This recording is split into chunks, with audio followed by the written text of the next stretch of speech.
दोस्तों नमस्कार। आत्मा के बारे में विभिन्न धार्मिक और दार्शनिक दृष्टिकोण हैं और ये इस बात पर निर्भर करते हैं कि आप किस परंपरा या विश्वास प्रणाली से आते हैं। हिंदू धर्म के अनुसार आत्मा अमर होती है और शरीर के नष्ट हो जाने पर पुनर्जन्म लेती है। आत्मा किसी कब्र या शरीर में स्थायी रूप से नहीं रहती, बल्कि कर्मों के आधार पर उसे नया शरीर प्राप्त होता है। हालांकि वैज्ञानिक रूप से साफ तौर पर यह प्रमाणित करना कठिन है, मगर पुनर्जन्म की ऐसी अनेक घटनाएं हैं जिन पर विज्ञान मौन हो जाता है। हिंदू धर्म में तो पुनर्जन्म का पूरा विधान है कि आत्मा अगला जन्म कहां लेगी, यहां तक कि 7 जन्मों की अवधारणा है।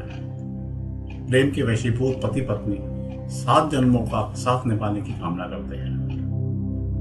कर्मों के अनुसार अनेक योनियों में जन्म लेने की मान्यता है। रामायण, महाभारत और पुराणों में पुनर्जन्म की अनेकानेक कथाएं प्रचलित हैं। हालांकि वैज्ञानिक नजरिया रखने वाले पुनर्जन्म की घटना को मानसिक विकृति के रूप में परिभाषित करते हैं। इस पर परामनोवैज्ञानिकों ने बहुत काम किया है।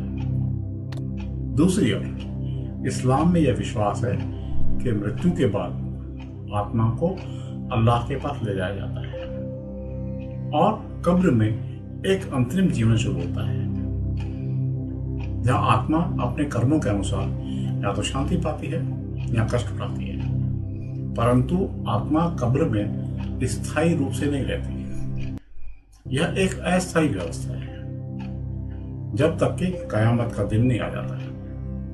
ऐसे में इस्लामिक मान्यता के अनुसार पुनर्जन्म की अवधारणा को स्वीकार नहीं किया जाता। इस्लाम में यह विश्वास है कि हर इंसान की एक ही जिंदगी होती है और मृत्यु के बाद उसे कब्र में दफनाया जाता है। फिर कयामत या आखिरत के दिन अल्लाह इंसानों को दोबारा जिंदा करता है और उनके कर्मों का हिसाब करता है। अच्छे कर्म करने वाले को जन्नत में और बुरे कर्म करने वाले को जहन्नम में भेजा जाता है। हालांकि अपवाद स्वरूप कुछ व्यक्तिगत अनुभव या घटनाएं सामने आई हैं जिन्हें लोग पुनर्जन्म से जोड़ते हैं, लेकिन वे इस्लामी मान्यताओं के अनुसार नहीं होते।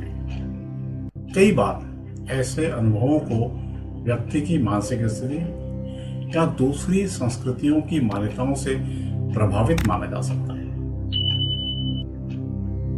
अगर मुस्लिम समाज में पुनर्जन्म से संबंधित कोई घटनाएं सामने आती हैं तो वे व्यक्तिगत धारणाओं या अन्य बाहरी प्रभावों के कारण हो सकती हैं,